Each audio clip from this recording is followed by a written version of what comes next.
بسم اللہ الرحمن الرحیم۔ سب سننے والوں کو محبت و برا السلام علیکم۔ ایک شخص بازار میں صدا لگا رہا تھا، گدا لے لو، 500 روپے میں گدا لے لو۔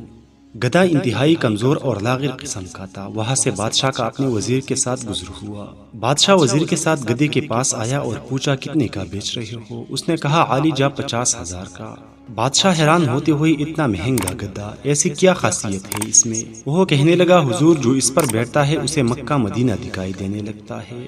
بادشاہ کو یقین نہ آیا اور کہنے لگا اگر تمہاری بات سچ ہوئی تو ہم 1,00,000 کا خرید لیں گے، لیکن اگر جھوٹ ہوئی تو تمہارا سر قلم کر دیا جائے گا۔ ساتھ ہی وزیر کو کہا کہ اس پر بیٹھو اور بتاؤ کیا دکھتا ہے۔ وزیر بیٹھنے لگا تو گدھے والے نے کہا جناب مکہ مدینہ کسی گناہگار انسان کو دکھائی نہیں دیتا۔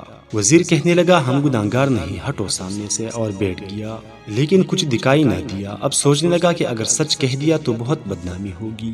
اچانک چلایا سبحان اللہ، ماشاء اللہ، الحمدللہ، کیا نظارہ ہے مکہ مدینہ کا۔ بادشاہ نے تجسس میں کہا ہٹو جلدی، ہمیں بھی دیکھنے دو، اور خود گدھے پر بیٹھ گیا۔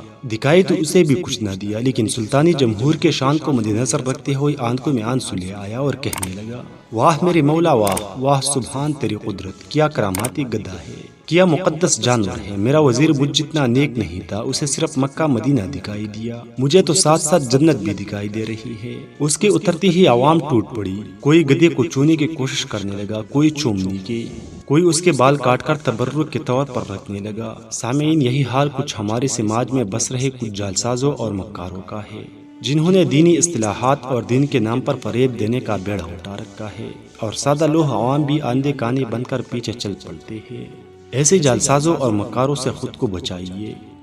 سننے والوں، یہ تھی آج کی ہماری ویڈیو، امید کرتے ہیں آپ کو پسند آئی ہوگی۔ اگر آپ کو ویڈیو پسند آئی ہے تو اس ویڈیو کو لائک کریں، ہمارے چینل پر نئی ہے تو اس چینل کو سبسکرائب کر کے ساتھ میں آنے والے گھنٹی کی نشان کو دبائیے اور نوٹیفیکیشن آل پر کلک کریں تاکہ ہمارے ہر نئی آنے والی ویڈیو کی نوٹیفیکیشن سب سے پہلے آپ کو مل سکے۔ اللہ حافظ۔